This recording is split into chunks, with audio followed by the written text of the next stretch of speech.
Hey guys, how's it going? Kripparrian here. Today we're going to review every single card from the card dump. There are a lot of them. I'm a bit sleep deprived. You can see this is not the normal background. I'm at Blizzard. Not exactly. I'm in my hotel room. I'm going to Blizzard tomorrow. And by tomorrow, I mean basically right now. When you're watching this video, I'm going to be at Blizzard and I'm going to be streaming the new expansion on their homebrew server client that only I and a few other people can play. I'm going to highlight the decks. If you guys want to come over to the stream, say hi.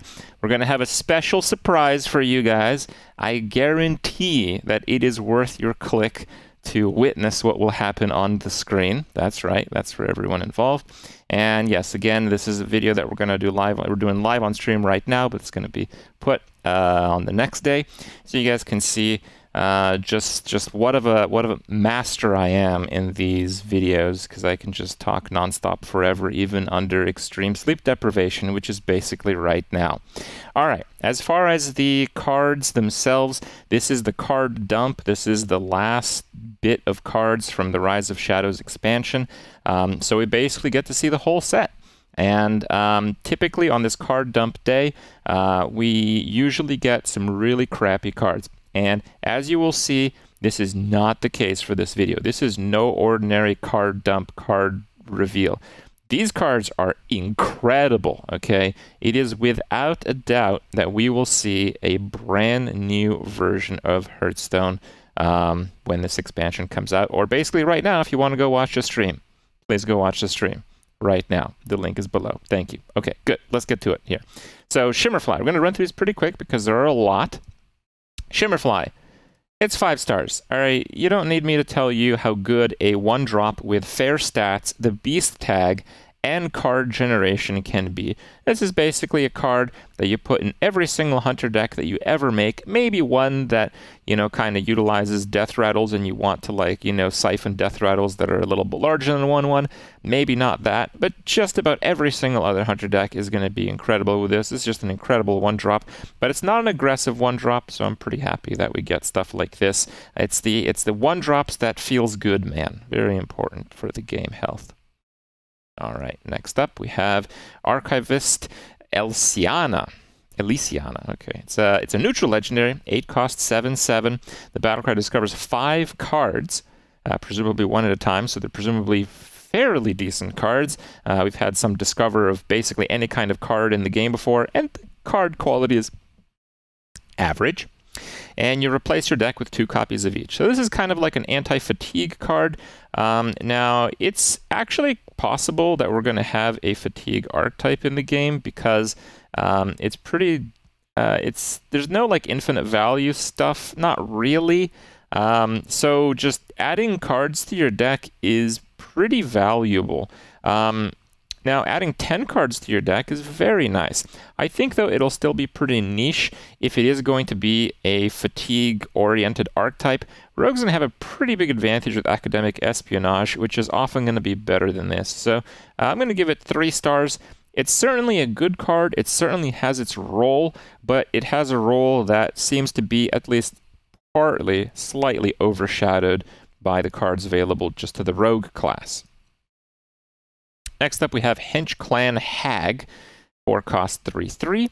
Summons 2 amalgams with all minion types. So you get 4 cost and you get 5/5 in stats, but they're distributed kind of crappy. On turn 4, a 3/3 is not that good.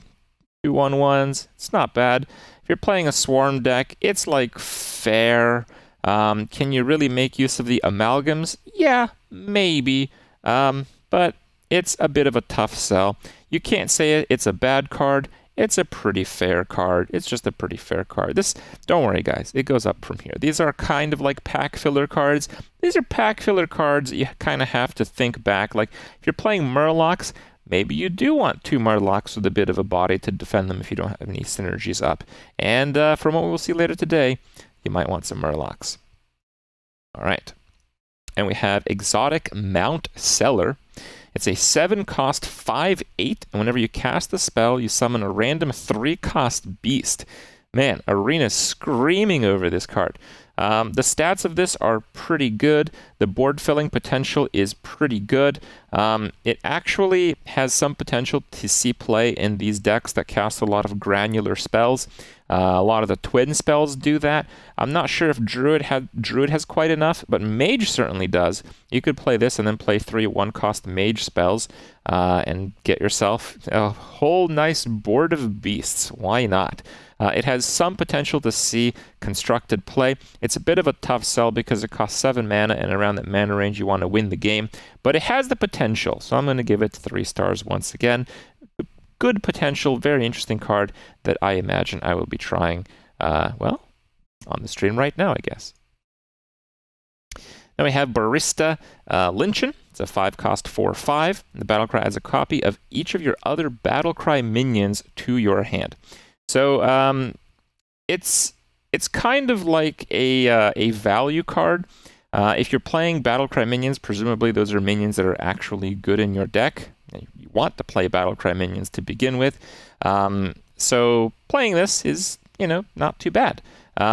You get yourself more value. If you can hit one other Battlecry minion, it's not too bad. If you get 2 or 3, it starts to be pretty good. If you have a Battlecry-oriented deck, it starts to be really good. If you have a Battlecry-oriented deck, you might think of, well, Shudderwock. Yep. Yeah, that's a 4-star card. It's pretty good with Shudderwock. And we have to consider that, the game has a lot fewer infinite value options. So, it's kind of an enabler to some really weird combos. We're certainly going to discover some more as time rolls out. But this is a card you have to watch out for because Shudderwock was pretty powerful as a combo deck at a time where combos were really good. And this might just bring it back. You have the Boom Reaver. 10-cost warrior legendary minion. It's a 7/9. Stats are relevant because it's a mech, so you could give it taunt or something through magnetics. It's not just a horrible body. The mech tag is quite important. And if you have Dr. Boom in play, you can rush as well. It's not too bad. Battlecry summons a copy of a minion in your deck and give it rush. That's pretty good. It's just if you're looking for that effect, there are other ways to get it. But we've seen this effect in a few other cases in this expansion, so it's possible that this will be a bit of an archetype. Once again, Recruit Warrior might be a thing. I have a few doubts, but I don't think it's bad. I think it's a pretty fair card. I think it's another 3-star card. There's a chance to make it in some decks, but I don't think it'll be the center point of these rush recruit decks, mech decks, whatever they end up being, whatever side ends up being the heaviest to designate the title of the warrior. I don't think this will be like a centerpiece. It'll be kind of like if you have it, maybe try it. So it's pretty good though. We have Conjurer's Calling. Oh, look, it's my card reveal. Wow, it's the best card ever. That's right. Look at that. Wow, how many stars? 5. 5 flashing stars. Really? Well, maybe not. Let's talk about it. So it's a 3-cost spell, and it destroys a minion and summons 2 copies, the same cost to replace it. So you can use this on your minions, kind of like an evolution value effect. Like, for example, if you have maybe even 5-drop, 6-drop that has like 1 health or 2 health, or is maybe a Battlecry-oriented card. This will give you pretty good value, and it has Twin Spell. So you're going to get 2 minions, and if one of them is bad, you can just cast it once again on the bad one. The flexibility of this card is not to be underrated. This is a very, very flexible card, and in Mage, which can kind of account for that flexibility, Mage has a lot of control cards, a lot of board clears, a lot of answers. If something goes wrong, Mage can often handle it. So getting a potential win condition out of nowhere, using it as like final minion. If your opponent has a big taunt, you can destroy the taunt and hope he doesn't get a taunt with the 2 cards you create. Also, if your opponent has a full board, the destroy effect is, actually kind of like a full reroll effect, because if your opponent has a full board and you destroy one to create 2 others, you can't create 2 others, so it's only 1. So the full board is kind of interesting. I think it's actually a 4-star card. It has some real potential. It's a very powerful card with a lot of uses in a class that tends to have quite a lot of insurance if things go badly. Phocion Vendor. This has been a bit of a talk of the town. So 1 cost 1/1, restore 2 health to all friendly characters. So we had this battle cry on a 3-drop, but that 3-drop is rotating out of standard, and we kept talking about how heal effects and all that would be so good if we actually had that card in standard. Well, now we do, kind of. It's a 1-drop. It's a little bit weaker being a 1-drop, I think, but we have more synergies to activate it. So it's probably going to be pretty good. 4-star card. Pretty simple. We already know how powerful the effect is. It's just now it comes on a 1-cost guy, and being a 1-cost guy can suddenly combo much more easily in Priest, and now we have a lot more synergies with healing in Druid as well as what existed beforehand. So very flexible card with lots of options.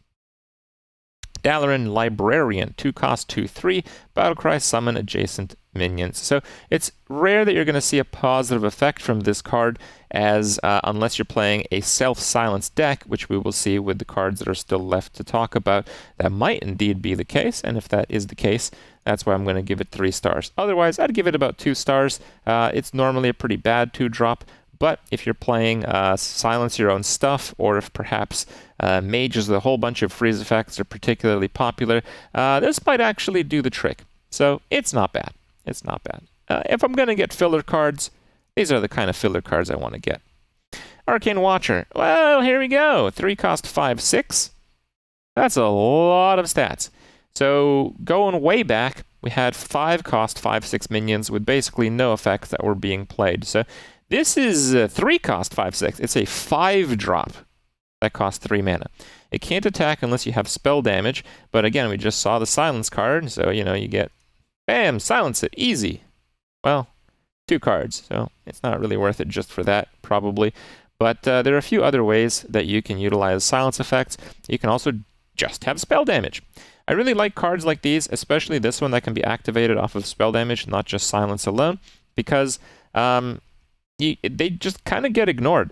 So think about it. If they ignore it, eventually you have spell damage, eventually you activate the body, and eventually it's really good. And if your opponent gives you credit for having a silence or spell damage, it's going to get its almost, because their opponent's going to attack into it, it's going to get at least a 4-drop worth of value. So 4-drop worth of value, in the worst case, that's a 4-star card, boys. There we go. 4 stars. Pretty good. Pretty good. I think there's some chance this will actually be completely out of control, and that chance is not particularly small. Play with this card. You're going to have some fun. Next up, we have a lot more stats once again. That's a 4-cost 4/7 Priest minion, and the death rattle restores 5 health to the enemy hero. So it's like Jumbo Zombie Chow. That's literally what it is. The heavy health makes it an excellent card for a Priest. It's a 5-star card, boys. This card is just so good. A lot of people look at this and like, but Kripp, why not just play Twilight Drake? Well, look, this kind of is a Twilight Drake. I mean, when do you really get Twilight Drakes bigger than 7? It's pretty rare. Twilight Drakes also get annihilated when they get silenced. And this Death Rattle, which seems like you really want to heal your opponent for 5, well, a lot of Priest decks have healing conversion. You can turn this downside into an upside. So, I mean, this is really good. This is a really good card. Also, for comparing it to Twilight Drake was being played. I mean, yeah, okay. So if it's about as good as a card that is constructed viable, that's 5 stars. 5 stars. Very good card. Oh, and expect to see lots of those in Arena, and probably lots of these ones. 5 cost 2/6 Taunt, and the Death Rattle destroys a random enemy minion. This is a pretty strong card. I think the low attack might be a bit of a challenge, but that depends on the meta. I want to give it 4 stars, but I'm going to give it 3. I think it's a card that's probably going to get a bit more punishment than you think. The way I look at it is, wow, you have kind of like a 4-cost Taunt, and you get, for 1 more mana, you get to kill something.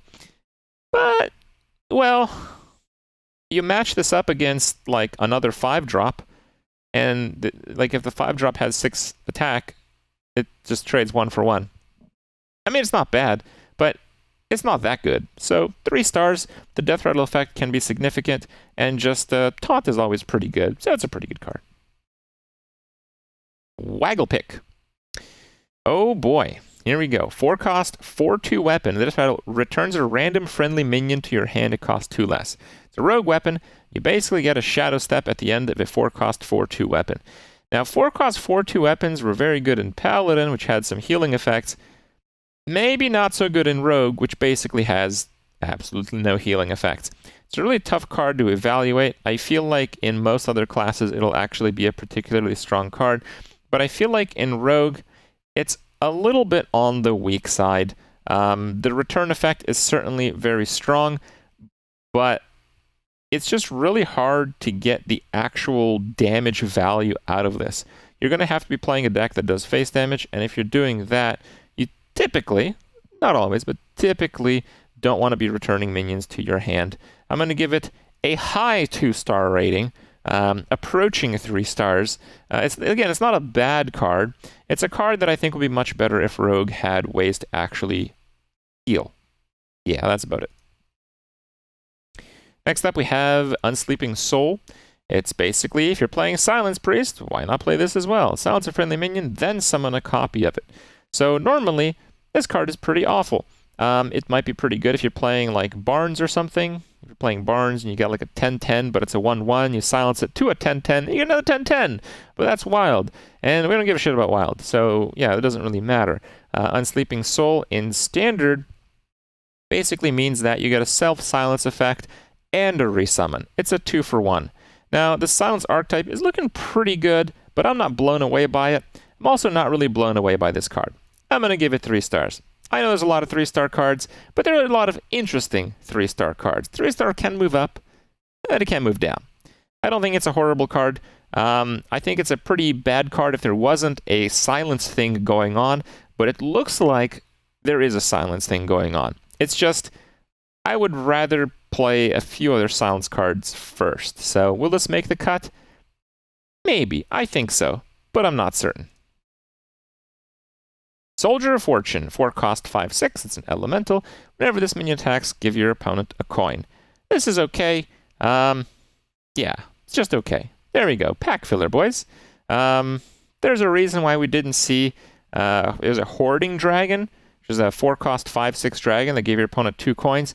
Typically out of a card like this, you get 2 attacks. So it's basically a Hoarding Dragon, and it's an elemental. But we're losing Ungoro, which is kind of where the elemental synergy is. But it's not a bad card. It's just like, it's an okay elemental if we start playing tempo elementals again, but that's a bit far stretched. It's a bit of an off-meta card, so I think it's pretty low rated, despite fair stats. Proud Defender. This is kind of like the talk of the town. This is basically the new-ish, kind of, Tar Creeper. It's a 4-cost taunt with 6 health, and if you have no other minions, it's a 4-cost 4/6 taunt. So it's kind of like a Druid of the Claw, except it costs 1 mana less. It's not bad.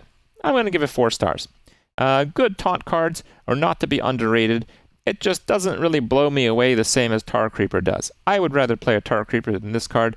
Tar Creeper is a 5-star card, so I cannot give this the 5-star rating, but it is a go-to taunt card in a lot of control decks. I think it is going to see a fair amount of play, and taunts might be quite useful. The Zoo archetype, the Merlok archetype, as we'll see soon enough, might just be fairly good.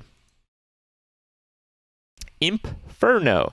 Give your demons +1 attack, 1 damage to all enemy demons.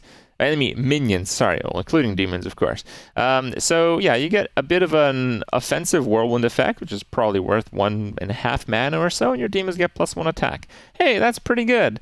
The Warlock scheme that gives you a whole bunch of demons, well, that just got a little bit better. You know, you can kind of fill the board with 2 attack, 1 health demons all of a sudden. It's not bad. Not bad is the rating today, guys. 3 stars. Some potential here. It's a pretty powerful effect. Certainly when we're losing E.V.I.L, you know, ping effects might be a bit more valuable, but it doesn't really blow me away, though it is still a pretty strong card with some potential. Mana Reservoir, 2-cost 0/6 elemental with spell damage. Is this good? Not really. Is it hopeless? No. We've seen decks in the past that really want a little bit of spell damage activators go as far as using Kobold, which is a 2-cost 2/2 spell damage +1. This is probably a little bit better than that because it's a little bit harder to kill, and it has an elemental tag, which is probably worthless, but maybe not. So it's okay. Yeah. It's okay. There's really nothing else to say about it. Magic Dart Frog is a 2-cost Mage Beast, 1/3. And whenever you cast a spell, you deal 1 damage to a random enemy minion. Now, this is a pretty strong effect. It's not quite the Flamewaker effect, but the Flamewaker effect hit your opponent in the face as well. This is more of like a control card, but still a pretty powerful one. And we have to keep in mind that spamming spells is looking like a pretty ridiculous thing to do right now in Mage. So, if you can play this and spam like 4 or 5 spells, you do get the value back from it, and it poses a threat on the board. I think it is a card that people will consider in the spell, spammy, cyclone, whatever you want to call it, Mage. But just that. I think it'll be a card that will be considered. 3 stars. I don't think it's an auto-include in that deck, and if it's not in that deck, I don't imagine it's going to be in many other decks. But it's not bad. It's a pretty good card, and I think we will see a little bit of this, at least in the experimentation stage. Magic Carpet, 3-cost, 1/6. That's a new stat line. After you play a 1-cost minion, give it 1 attack and rush. So how many 1-cost minions do you have to play for this to be a good card? Well, probably 1. So I guess it's a pretty good card. Yeah, 3-cost, 1/6. If you can give it any kind of buff, it's actually very strong. If you're playing lots of 1-drops, they can actually take over the board. I think this might be one of the go-to cards for a lot of Zoo decks, notably Warlock Zoo. Warlock Zoo having a whole bunch of rush minions is going to make it all that much easier for them to control the board. I think it's going to be a pretty strong card. The stat line is just very strong for the type of decks that are likely to be playing it, which is Zoo, primarily Warlock Zoo. Mad Summoner. This is one of my favorite cards from the set. So it's a 6-cost demon, and it fills each player's board with 1/1 imps. Now, it has been carefully statted so it doesn't cost 5 mana, because that would make it an absolutely broken card with Blast Wave Mage. Yeah. Now, there's still some pretty significant advantages. On one hand, you get a lot of demons on your side, which is pretty good. On the other hand, you give your opponent a whole bunch of demons as well, which can be okay, but if you are losing on the board, this card is a lot better. Let's take, for example, your opponent has 5 minions, and you have 1. You trade your 1 into his 5. Maybe you don't even kill it, and then you play this guy. So he generates 6 imps for you, and 2 for your opponent. So it's not always an even effect. It's an effect that you can manage. It's an effect that also absolutely and mercilessly murders any kind of Resurrection Priest, which, well, I didn't think that archetype was that good to begin with. It's certainly dead because this card exists. If Resurrection Priest becomes like the best deck ever, then people are just going to start playing this, and Resurrection Priest is not going to be that good anymore. So it guarantees that one deck doesn't make it to the top of the meta. So you just can't call this card bad. I think it's very good. We also see this is the first of quite a number of neutral demons, and neutral demons are pretty interesting if you're playing Warlock, because you can play Sacrificial Pact. If a lot of people are playing neutral demons, Sacrificial Pact is back in the meta. Oh boy, lots of fun little activities here. How about that? All right, next up we have Jumbo Imp. I got a little bit triggered by this card because this is clearly a giant. It has a demon tag, though. It's a 10-cost 8/8, and it costs 1 less whenever a friendly demon dies while this is in your hand. It's a pretty restrictive effect, but, this demon spamming deck archetype, yeah, it could be a thing. I don't know. I mean, how many demons do you have to die for this to be a good play in a fairly competitive standard environment? Try have to get this down to a 5 or a 6 cost for this to be good. So 4 to 5 demons. That's not too bad. If you're playing a Demon Swarm deck, this is probably a card you're going to want to put in. Maybe even build your deck around it. How good is that deck, though? Probably not that good. But I'm not going to write the card off entirely. I'm giving it 3 stars because if that deck is even like a tier 2 deck, this is going to be one of the cards that makes it that. So it's a key component to probably an okay deck. Kirin Tor Tricaster. It's a 4-cost 3/3, spell damage +3. Holy crap! Your spells cost 1 more. So this card is really crazy looking. I mean, 3 spell damage on a 4-cost guy. That's insane, right? I actually think it is pretty insane. The thing is, we have a 4-cost 4/3 elemental that gives you 2 spell damage without the downside of making your spells cost more. So, is this really better than that? In my opinion, generally no, but it's about the same. Okay, I'm going to give it a 4-star rating as the 4-cost elemental with +2 spell damage is seeing play. So we know it is a good card. While this might not be better, it's about as good. But if it's about as good as a known good card, this must also be a pretty good card. Give it a try. Those arcane explosions, those 1 damage to 1 target and 2 adjacent, like it's going to get pretty interesting with this card. It's going to make a lot of the cards from that spell generation mage a lot more interesting. A lot of those small spells get a lot better with a little bit, or in this case, a lot of spell damage. All right. Sun Reaver War Mage. 5-cost 4/4. If you're holding a spell that costs 5 or more, deal 4 damage. We basically have a neutral fire elemental. Is that good? Oh, you betcha. It's very good. The main downside is this is mostly a mid-range type of card. And mid-range has been dead for a really long time. But it's possible, honestly, looking at Rise of Shadows as a set overall, it's maybe even likely that we're going to get a mid-range with a splash of control meta. And this card can really shine. It's a very high power level card, direct damage, a solid body, and not too steep of a requirement. I think it's going to find a spot somewhere, and I think it's going to be significant in the deck that it does find. Acorn Bearer. This is the card that was leaked a little bit earlier. I think I gave it 5 stars, and if I didn't, it probably deserves at least 4, probably 5. I'd give it 5 stars. Insane 1-drop for Druid. I think it was Fluffy Squirrel Druid or something originally. Sunreaver Spy, 2-cost 2/3. Battlecry if you control a secret game, +1/+1. It's just, it's pretty difficult to have a secret going into this card. So this is obviously a very good card. 2 mana, 2/3s, even vanilla ones are almost viable. You get an effect of a +1/+1 effect. It's just, is it good in Mage? Not really. Is it good in Hunter? Maybe, but there's just better stuff to play. So it's kind of like a Paladin card. You want to play as in Paladin? Yeah, it's alright. Sometimes a 2-cost 3/4, and that might actually win you the game. So, it's not bad. I would say it is a 3-star card. It struggles a little bit to see flexibility for being a neutral card, but nonetheless, I think there is some chance this will be played in Secret Paladin, and I think there is a good chance that we will see Secret Paladin.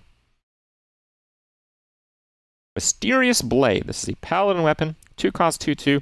If you control a secret, it's basically pre-nerf Fiery War Axe. How good is pre-nerf Fiery War Axe? Pretty good. It's pretty good. Now, do you want to play this in a secret deck? Probably. The main advantage of playing secret decks is Divine Favor. It's being able to dump your hand as fast as possible. And this is a very good card to dump. You can maybe even play one, attack with it, and just play a second one. Very clean-cut card in that type of deck, but I'm going to give it 3 stars and no more than that because I'm not entirely sold on the Secret Paladin being particularly good. I think it's going to be at least okay, and I think a lot of those decks are going to include this card. Let's call it in between 3 stars and 4. There we go.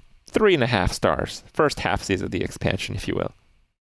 Blessing of the Ancients. Your minions get +1/+1, but it has Twin Spell for 3. For 3. Ooh.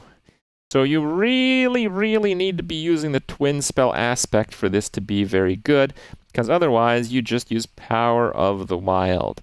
Getting a lot of cards on the board, that can be a little bit tricky to also have a lot of mana. So I think it's a pretty misfit card, but you know what? I'm not going to underrate buffing effects for Druid. We have seen a lot of token Druid decks pop up in metas where they really had no business doing anything, and they were some of the best decks in the game. So I think it's a bad card, but I'm not going to give it too low of a rating because I think it has a chance, as token Druid seemingly does at any time. Oh my god. It's Scargill.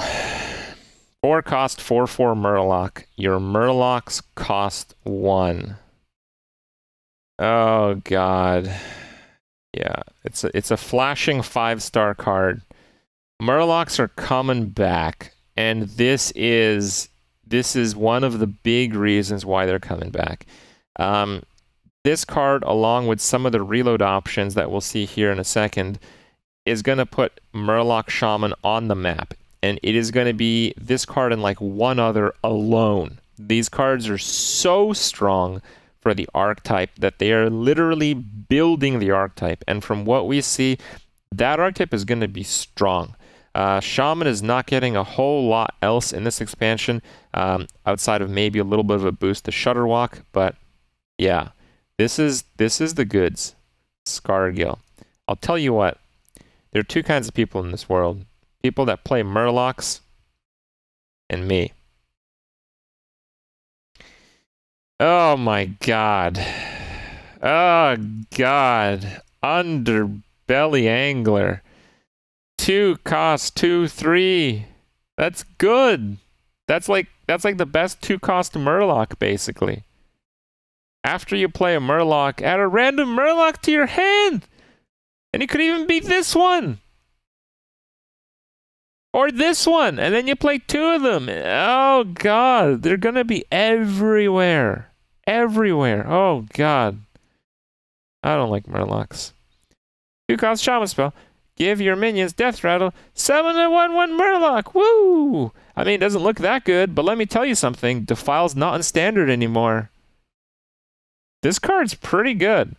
If this card came out and the 2 prior cards didn't, it'd be like a 2-star card. I wouldn't be sold on the archetype. But the other cards sell the archetype.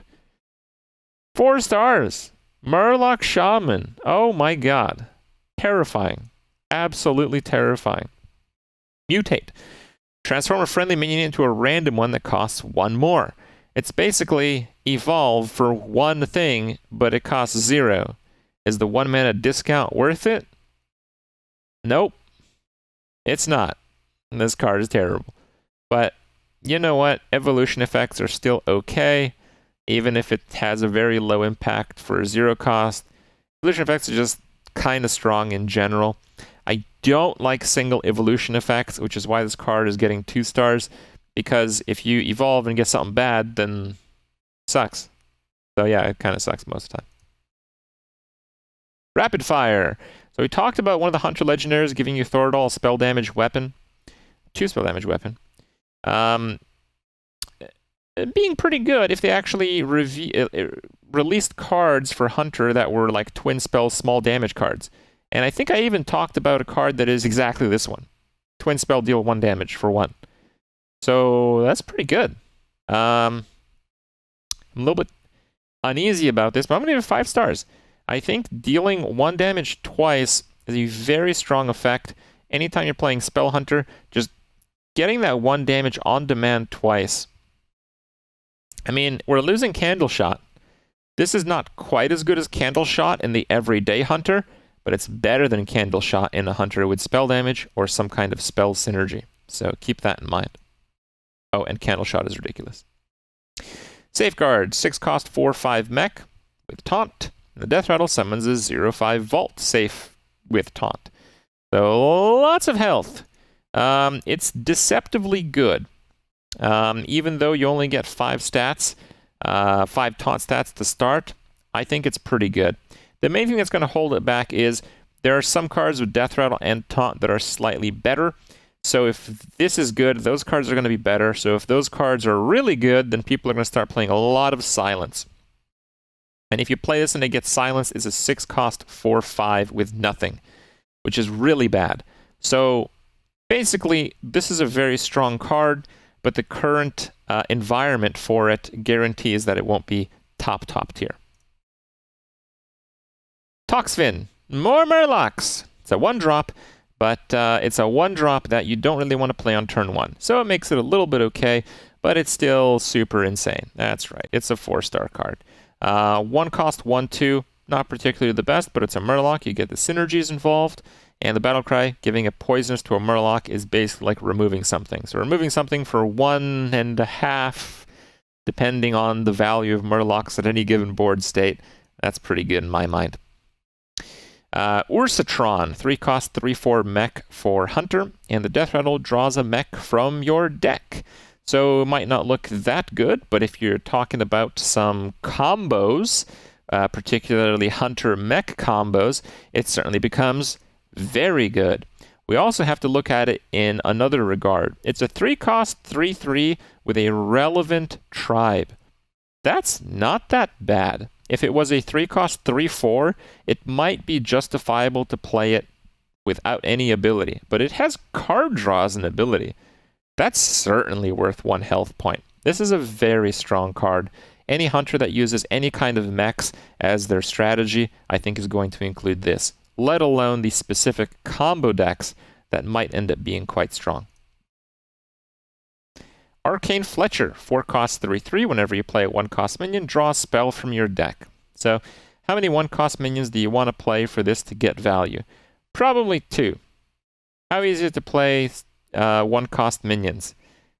It really depends on the deck, but I think if 1 cost minions were that good, we would have seen more of the Hunter quest. I'm not particularly sold on this card. I don't think it's bad. That's why I'm giving it 3 stars. I just think there's not quite enough good 1-drops in the game right now to justify it, but who knows? With Spring Paw, 2 alone, that might be worth it. I might be a bit wrong on this card, but I don't think it's going to break the game or anything. Arcane Servant, 2 cost, 2/3, Elemental. Woo! Elemental. How valuable is that? Not very. No. It's a high 1-star card. Look, if you're playing a ton of elementals and you really want the elemental tribe, you might actually play this. 2 stat, 2/3 is pretty fair, but we've actually seen, contrast to most expansions, lots of great 2-drops in this one. So in this particular expansion, it's going to be overshadowed by many other options. Pack filler. Azurite Elemental, more elementals. 5 cost, 2/7 elemental, not a very attractive stat line. Start of your turn, gain spell damage +2. What's the chance this makes it? Not very high. It's probably going to die. I think this card sucks. I don't think it's like hopeless suck, but I think it kind of sucks. Yeah, elementals are okay. Spell damage is pretty good, but the delayed effect makes it pretty bad. Burly Shovel Fist, 9 cost, 9/9 rush. Now, this is obviously not a very good constructed card, and these ratings that I give are generally based on constructed, but it has rush. It's never going to be that bad. Being able to crush a minion that your opponent plays is always going to be fairly valuable. In Arena, however, this is going to be an extremely strong card. If this was an Arena star system alone, this would be a 4-star Arena card, just to give you guys some perspective. Cards like this in Arena that guarantee you value after crushing your opponent's late game or mid game cards are extremely powerful. It's just the pace of the game in Constructed doesn't quite work out that way, but who knows? We're going to experience an entirely new game with the expansion. Dalaran Crusader, 5 cost, 5/4 Divine Shield. Is that good? No, it's not. It's once again a pretty good Arena card, but in terms of Constructed, it's basically a pack filler material. I don't mind it too much. It opens up some synergies for Divine Shield decks and all that, but that seems pretty distant right now. Daring Escape. 1 cost Rogue card. Return all friendly minions to your hand. Whoa. Pogos! Woo! Pretty good card, right? Rogue really likes its return effects. I'm not sold that it's like the craziest card ever, but I think it's pretty good. I'm going to give it a 3-star rating. Closing in on 4 stars, I would say. There's some options that this return mechanic is going to be worthwhile to be used in basically every situation. That's absolutely possible. It's just Rogue still doesn't have those heals. It doesn't have those taunts. It has to be ahead on the board to make use of effects like these, and this playing things that you want to constantly return archetype for Rogue actually competes with the other mechanic that they're introducing, which is kind of like the new Steel Thief Rogue. So again, both of those decks have the same weaknesses. They're going to be categorized in the same meta. They're basically the same deck in very very different cards, but they're going to work or fail in the exact same matchups. And I think the other matchup is the other variant, the Steel Rogue rather than the Bounce Rogue, is going to come out on top. Darkest Hour. Very nice combo-rific card here. So destroy all friendly minions, and for each one, summon a random minion from your deck. So the idea is you play a bunch of imps, and a lot of the cards that generate imps are spells, so they're not real minions. So you make a bunch of imps, and then you kill them all off for real minions. I think there is a deck there. I can't really at this hour imagine what the absolute best combo wombo array of minions could ever be. But a combo deck that's based on minions being in your deck is more viable now than ever before from the reshuffling Warlock card for 2 mana. If you draw most of your big minions and not Darkest Hour, you can reshuffle your deck to hopefully draw Darkest Hour and not your big minions. So it's a pretty interesting combo card that I think will actually work out in some capacity, maybe even as a very strong deck. I'm a little bit optimistic on this card, I'm aware of that, but I have faith in these type of effects with the other cards released in this expansion. It looks good to me. I think we're going to see some of it at least. Centric Scribe, 6 cost, 6/4, Death Rattle, summon 4 1/1s. Pretty good arena card. For every other purpose, don't even bother. There's just way better cards in Constructed, but as far as arena is concerned, it's like a crappy Violet Worm. But let me tell you something. Violet Worm in arena, oh boy, that thing is insane. Faceless Rager. Oh man, this has been the talk of Reddit, by the way, guys. Faceless Rager. 3 cost, 5/1, and if you have no other minions in play, get this. It actually is a Magma Rager. Magma Rager might actually be meta because this card is actually good. It copies a friendly minion's health. If you're playing these health stacked cards, even in like a zoo deck, even if you're playing like Flying Carpet, 3 cost 5/6 in a zoo deck, that's close to a blowout, guys. Like, we're not seeing too many insane new board clear removal effects, but these minions are getting bigger, and this is a really big minion. I think this is a very good card. I don't think it's going to carry the deck by itself, but I think it's going to be a fairly comfortable inclusion in most high health decks and most zoo decks that play a lot of those same cards. Flightmaster, 3 cost, 3/4, and that's a good stat line, and it summons a 2/2 Griffin for each player. So that can be good if you just want minion quantity. That can be good if your opponent has a full board, but this is more of a zoo card. If your opponent has a full board, you're generally completely screwed. So I'm going to give it 2 stars. 3 cost, 3/4 with an even effect. Always has some chance of seeing play. I'm just not particularly optimistic, as most of the time this battlecry will introduce some aspect of risk that you wouldn't otherwise want.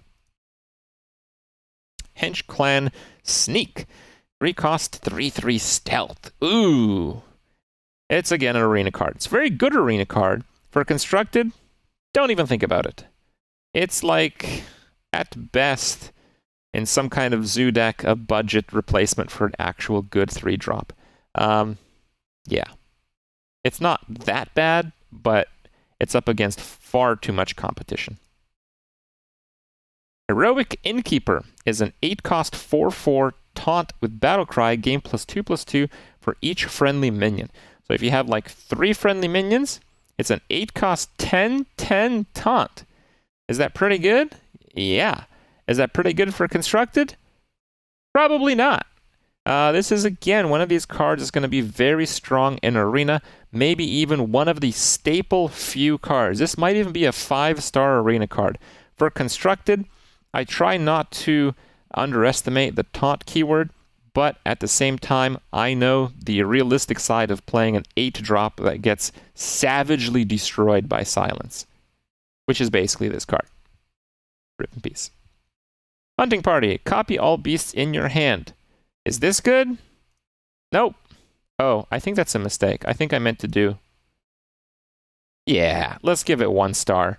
Think about it this way. Yes, Hunter has beasts, but Warrior had Warmaster Voon, which copied dragons for 4, but it was also a 4/3 minion.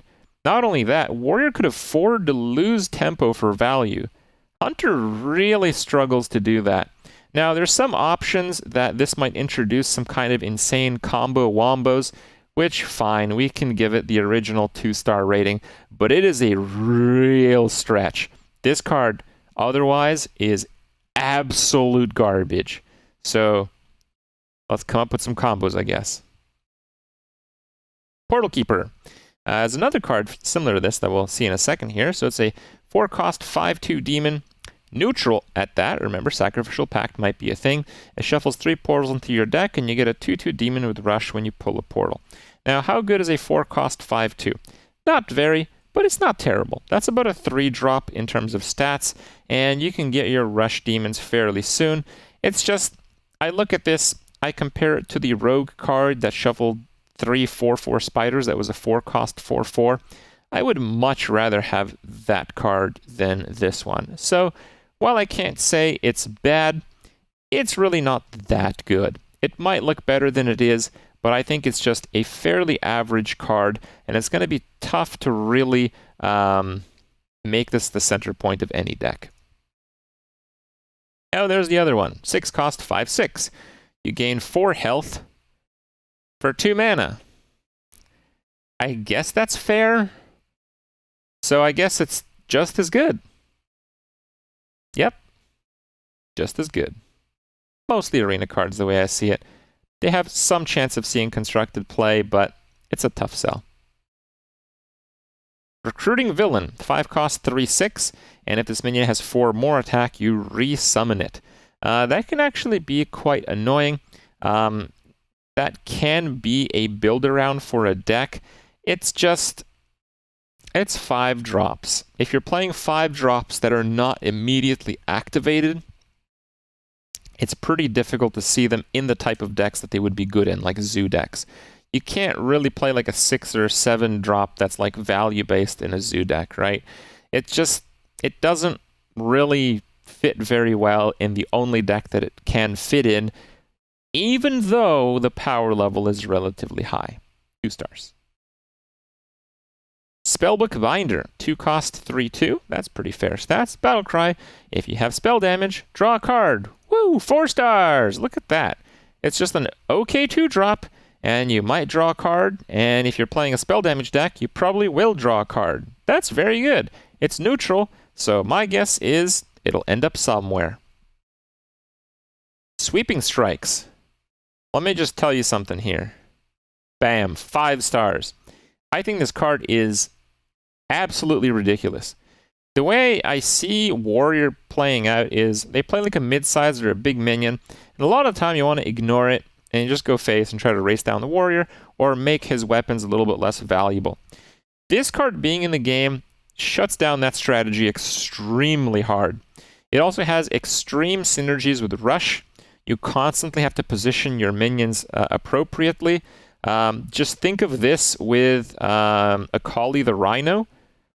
If it overkills 3 minions, he's going to draw 3 Rush cards and buff them each by 5 for a total of +15/+15.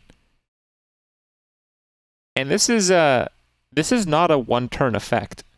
If you play this on a minion, the minion is just upgraded with this. That's crazy. We didn't get too many new removal options, but this is certainly one of the very best that we are getting in the new expansion. Tunnel Blaster, 7-cost 3/7 taunt. Death Rattle, deal 3 damage to all minions. That's alright. It's just, yeah, it's kind of slow. If you want to play a board clear, you can just, well, play a board clear. Not this thing, get silenced and lose the game and be salty and stuff. But in Arena, I'll probably pick this, hope it works, get silenced, lose the game, and be salty and stuff. Yeah, you guys know how it works. Watch the stream, guys. Underbelly Ooze, 7-cost 3/5. After this minion survives damage, summon a copy of it. Again, effects like these are particularly strong in buff decks, zoo decks, that type of stuff. you don't want to be playing a 7-drop with 3 attack in those decks. I'm giving it 2 stars instead of 1 because there's some option that you can combo the hell out of this and really get some kind of combo board state anti-zoo deck, kind of like a Grim Patron 2019 version. Has some potential to be realized in something like that, but not a whole lot. Vicious Scrap Hound. 2 cost 2/2. Whenever this minion deals damage, gain that much armor. Now, if this wasn't a mech, this card would suck. But it is a mech, so you can magnetize it and stuff. And that makes it okay. I don't think it's particularly good, but I don't think it's particularly bad. I'm going to give it a high 2-star rating. It's in the upper range of 2 stars. I don't think it's quite 3. Generally because it's a warrior card, and the warrior mech archetype is a mid-range plus. It's like mid-range and control. This is a 2-drop. Yeah, it's not that good for a 2-drop. You don't want to just be throwing away cards. Violet Spell Sword is a 4-cost 1/6 that gains attack for each spell in your hand. Now I'd be thinking, how many spells can you have in your hand? Well, it depends how you build those decks. Spells are often, at least for some classes, a very easy way to draw more cards, so it has some self-synergy.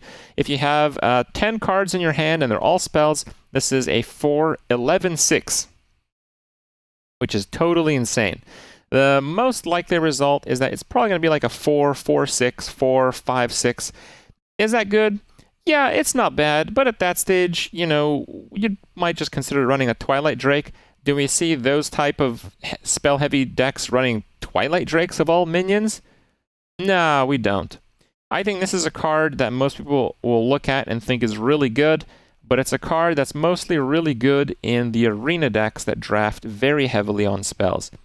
I don't think it's particularly good in any other situation, not more so than the available options at least. Violet Warden, 6 cost, 4/7 taunt, spell damage +1. It's basically an Archmage with power creep, 2019 version. It has taunt. And by the way, that's a lot of power creep. I think decks that run spell damage and the spell damage synergies that we've seen introduced in this expansion are going to seriously look at this card. Now, I'm going to rate it 3 stars and not higher because I'm not convinced those decks are going to be like meta decks. I think they're going to be at least decent, but I'm not convinced they're going to be like super good. And I think this is not one of the first selections of those decks. I think it's around the middle. It's like spell damage synergy card number 5 or 6 for your deck, which gives it a chance, decent chance at that, but again, won't carry the archetype. Whirlwind Tempest. 8 cost 6/6. Your minions with Wind Fury have Mega Wind Fury. Oh boy, that's a cool effect. So what is Wind Fury? You can attack twice. What is Mega Wind Fury? You can attack 4 times. 4 times. It's a double Wind Fury. It's not 1 extra attack on top of Wind Fury. It's 2 extra. It's 4 total attacks. So is this good? You guys are going to hate me. I already know it. And like, Kripp, what are you doing? I know, guys. I know. 4 stars.